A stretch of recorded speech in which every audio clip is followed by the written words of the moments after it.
Support comes from the Missouri Forest Products Association, providing more than 41,000 jobs in the production of wood pallets, railroad ties, white oak barrels, hardwood floors, and more.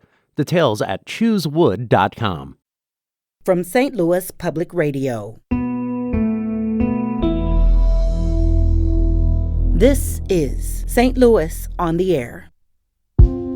So if an officer sees marijuana or smells marijuana, that can't be the sole reason for any given interaction with the police.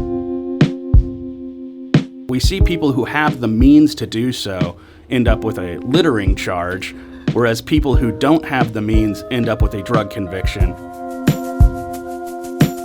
The vast majority of these citations were going to black folks, and we know from other studies that we've looked at that black folks aren't using marijuana at higher rates than any other racial group.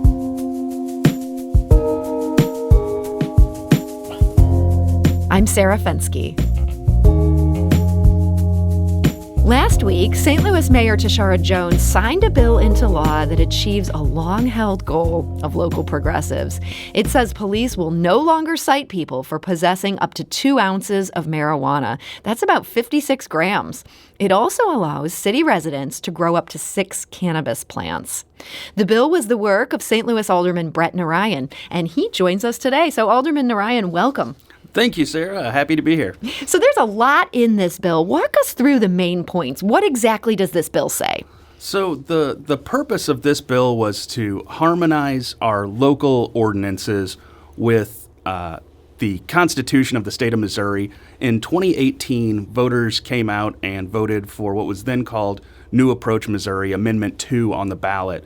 It's since been codified as Article 14 in the Missouri State Constitution, and we're trying to pull our local ordinances into harmony with what the voters voted for overwhelmingly in 2018. But so that was medical marijuana. This seems to go a bit further than that. It does. So so we took the numbers on the amounts from that from the Constitution, because there is some concern when you talk to the local officer on the street who's out patrolling.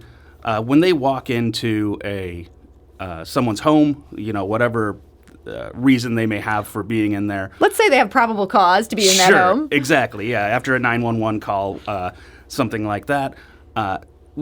It's hard for them to determine, just with boots on the ground, whether or not someone is in compliance with all of these various state laws. They are not the medical marijuana police. Exactly. They're not the Department of Health and Senior Services who's tasked with that. So we didn't want to put those officers into a situation where in the law it's called the reasonable policeman standard. And we didn't want to put reasonable policemen into a situation where they may make split-second decisions on this and get it wrong, and then ultimately have the St. Louis taxpayer responsible for the cost of a medical patient's marijuana plants. Yeah. So if they're coming into something where somebody claims, I have a medical marijuana card, you don't want them to have to figure out whether that card is legit. Exactly. And so when we talked to the public safety director on this, it was important that we got his buy-in. And when we spoke to him about it, he said there is this system that we can check these things on. And so the probable cause piece laid out in the, I guess now the ordinance. It's been signed into law. Yeah, it has been signed into law now. So the probable cause piece does allow the odor or visual presence of marijuana to be used as probable cause in what's called a totality of the circumstances. So it just can't be the sole reason. So if an officer sees marijuana or smells marijuana, that can't be the sole reason for any given interaction with the police. If it's part of a bigger picture, it still can be. Okay. So basically, this changes a lot. It does. Sort of that medical marijuana thing kind of opened the door for people can now have these small amounts and be going and kind of medium-sized amounts. I think it's fair to say 2 ounces is a decent amount of pot. It is, but I think it's important to go back to this is that's the amount that the voters of the state decided was a personal amount. And they voted for it in the city of St. Louis. 83% of people voted for it. So it's a pretty overwhelming number of people when you think we don't get 83% of people to agree on anything. And so when people come together like that, I think it's the clear will of the people. And I think that the legislative branch has an obligation then to play some catch up. We often run behind in the legislative branch. So something that feels important to talk about here is that the city, quote unquote, decriminalized marijuana in 2013. But that doesn't mean this wasn't an issue for a whole lot of city residents. The police were continuing to give out these citations. What did a citation do? How is that different than, say, if they were actually arresting people for this stuff? So that was progress at the time. I think it's important to note that that this was incrementalism at its finest. Back then, when the Board of Aldermen saw fit to change that, it changed it to a $25 fine, which had previously been up to a $500 fine, and took away the possibility of jail time for these small amounts of marijuana. However, there was still a hang-up because if any given individual pled guilty and just paid that fine, you did have the potential for knock-on effects when it came to student loans, when it came to public housing assistance, any state or federal assistance. They could essentially be barred from receiving as a result of having a drug conviction. Additionally, there's kind of an equity piece there. We've seen that many times when upper middle class and upper class people run into these same problems, that they pay a criminal defense attorney to come in, and full disclosure, I've done criminal defense work. Sure. So I know this You world. were sometimes hired to do these cases, I imagine. And so you come in and you make a plea agreement with the prosecutor. So we see people who have the means to do so end up with a littering charge, whereas people who don't have the means end up with a drug conviction. And oftentimes, those are the same people who most need the access to public services and things like public housing assistance and student loans. I imagine people who weren't familiar with all the ramifications of this, they might say, hey, this is just a $25 fine. Of course I'm not going to hire a lawyer to fight this. You know, they do the whole no contest or whatever it's called here. And the next thing you know, they're looking at something that shows up on a background check and can have serious repercussions. Absolutely. And that's the thing. If you didn't know kind of the system going into it and you say, okay, I've talked to this lawyer. He says it'll be $500 to come in and negotiate this deal. Or I can just pay the $25 and walk out here today. I'm not going to jail either way. What's the big deal? I see how it would be easy for a lot of folks who didn't realize the full extent of what they were biting off to end up biting off more than they wanted to. Mm-hmm. And one of the other interesting things about all this is, I feel like people would say, oh, well, maybe that's on the books, but the St. Louis police aren't actually enforcing that. They were. I mean, there's some statistics. They were continuing to give out these citations.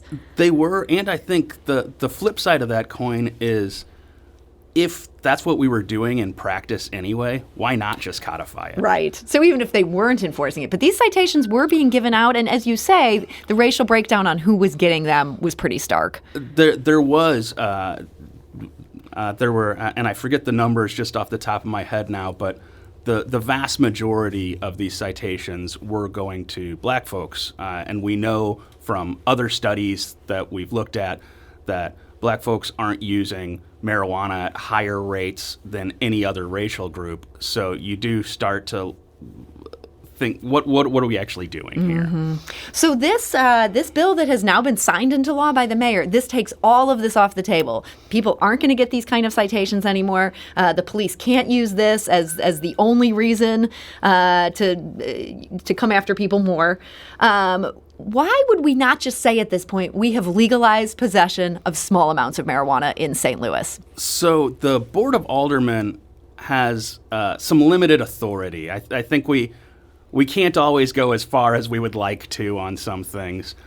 So the circuit attorney still does have discretion to bring any of these charges in state court.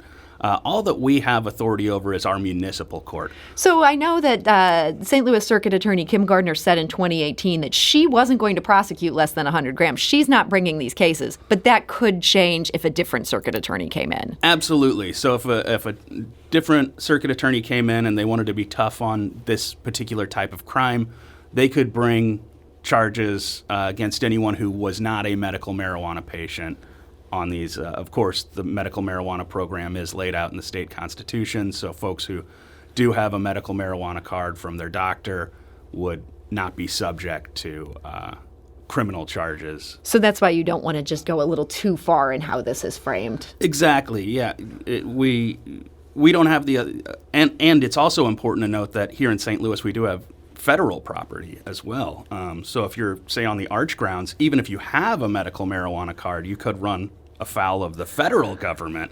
So it's really a kind of a crazy patchwork of laws that we have, and I think it's important that anyone who's pushing on this front continues to push both at the state and federal level so that we can try and end that patchwork, because right now we have a situation where, you know, with all the municipalities and then all the cities, all the states, you can cross these kind of imaginary lines on a map and end up with a very different law regarding what's in your pocket. So I know one of the things you had hoped to do with this legislation is you were looking at potentially expunging past convictions. People who had paid that $25 fine got stuck with one of these citations. Why did that not end up being a part of this bill? So that was actually a very important piece for me, it was disheartening after a lot of conversation with the city councilor's office, because that was an important equity piece in this, but it's pointed out to me often in legislation that we shouldn't let perfect get in the way of good. And to include that would have potentially run us head into the expungement statute that the Missouri State Legislature passed, I think, roughly 4 years ago. I think it went into effect roughly 3 years ago, where you could expunge 2 misdemeanors and 1 felony off your record over the course of a lifetime. So if someone had already done some expungements, or if they had multiple municipal convictions and we just said we're expunging them, we could run afoul of that. And the city councilor didn't feel comfortable going up against the attorney general on another battle the city would have to fight. Exactly. And so given the fact that we're seeing some pushes at the state level right now that include expungement, I reluctantly pulled that portion out, and I'm hoping that we see some change at the state level. Okay. Give them time to see if they can do something here on that front. That's the hope. We got a question from Twitter. Tom writes, Alderman Narayan, now that you've got the significant marijuana reform in place, are you considering pursuing changes to broader drug laws, for example, in the way that other cities around the country have moved to decriminalize psychedelics? And he points to Seattle, Oakland, and Detroit, for example. Is that at all on your radar? Some of my colleagues have brought that up. I think that's a much tougher hill to climb. One of the things that we have from on the marijuana front that we don't have on, say, psilocybin is the Cole Memorandum, which was a memorandum put out by the Obama administration and then changed under the Trump administration. Now it's a different name, but the substance of it is the same, where if any given entity or individual is following all of their state and local laws in regards to medical marijuana, the federal government isn't going to interfere with that. I'm not sure if the DEA wouldn't come in if you say psilocybin is now, you can go to the store and buy psilocybin. That might be a step too far for the feds. Yeah, the feds may say, that's really cute, St. Louis Board of Aldermen, that you think you're going to do that, but you're not. Yeah. So this comes back to this idea of incremental progress. You're kind of looking to chip away at these things rather than do something that maybe would get a bigger headline but could end up being reversed. Yeah, I think that we have to look at where the people are. And, I know that in the conversations that I've had with people regarding, say, psilocybin reform, the people of Denver and the people of Oakland are a different set of people than the people of the city of St. Louis. And so they may be there to where the legislature says, yes, this is a great idea. The people of the city of St. Louis may also. It's really hard to tell. One of the only ways that we really knew, that I knew at least, that the people of the city were there is because of this 2018 vote that we had on medical marijuana. And after that, people were saying, why didn't this push further? Why didn't we go further?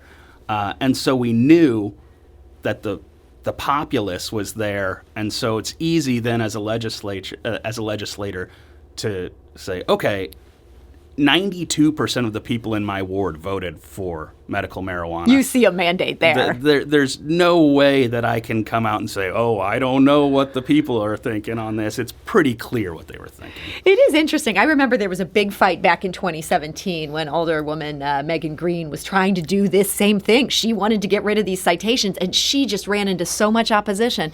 Felt like this time, if there was opposition, this was happening behind the scenes. People were not publicly in opposition to this. Well, one of the things that is important to me when I introduce legislation is to try and bring every stakeholder into the conversation. So before I filed this bill, I had talked with the public safety director. I had talked with the director of personnel. I had spoken with every alderman who wanted to speak with me. I had spoken with the president of the board. And when someone had an idea, I would put that into the substance of the bill.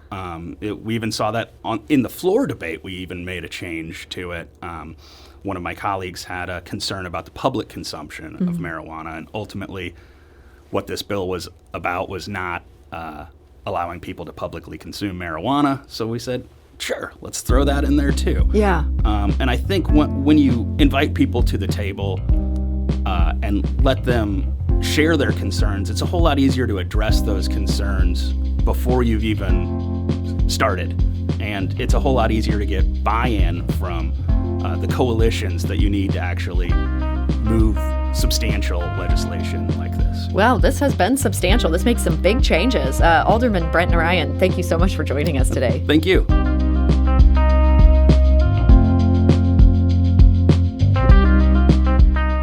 This episode was produced by Sarah Fensky, with audio engineering by Aaron Dorr and production assistance from Jane Mather-Glass. It was mixed and edited by Jane. Our executive producer is Alex Hoyer. St. Louis on the Air is a production of St. Louis Public Radio. Understanding starts here. If you learned something new from today's episode, consider leaving us a review and rating on Apple Podcasts on the App Store. It's the easiest way to help people discover our show. We appreciate it. Thank you. St. Louis Public Radio is a member-supported service of the University of Missouri, St. Louis.